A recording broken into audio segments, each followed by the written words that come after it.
আলাইকুম স্যার। ওয়ালাইকুম আসসালাম।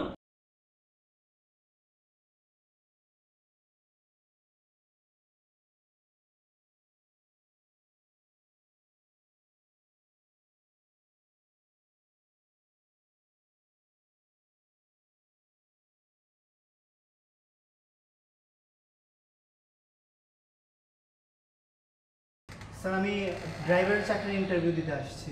ও আচ্ছা, ভেতরে আসো। বসে।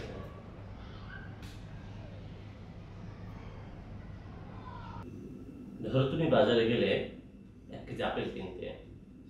1 কেজি আপেলের দাম 300 টাকা। 150 গ্রাম আপেল কিনতে তোমার কত টাকা দিতে হবে?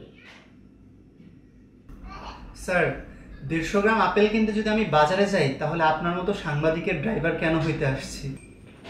ধরো তোমার ভাই যায়। স্যার আমার ভাই যদি যায় তাহলে সে 150 গ্রামের দামই জিজ্ঞেস করবে, সে কেন 1 কেজির দাম জিজ্ঞেস করবে? তোমার বাবা যায়। স্যার আমার বাবার তো দাঁতই নেই, সে কলা খেতে পারে, আপেল খেতে পারবে না। যদি সাধারণ কেউ বাজারে যায়। স্যার সাধারণ মানুষের কি আর আপেল কেনার সাধ্য আছে?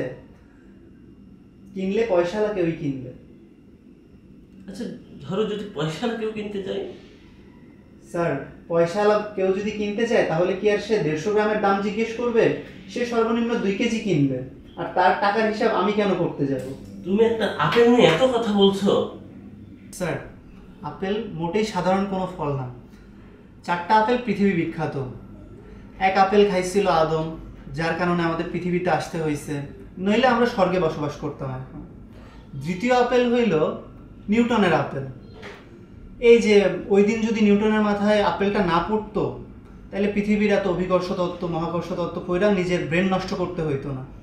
তৃতীয় আপেল হলো স্টিভ জবসের কামড়ানো সেই আপেল, যার জন্য আইফোন, আইপ্যাড, আইপড এই যন্ত্রণার কারণগুলো। আর চতুর্থ আপেল হলো আজকের এই আপেল, যা আমার চাকরি হওয়া বা না হওয়ার কারণ। এরপরও কি আপনি বলবেন? তোমার বাড়ি কি পাবনায়? স্যার আপনি যেটা ভাবছেন সেটাই।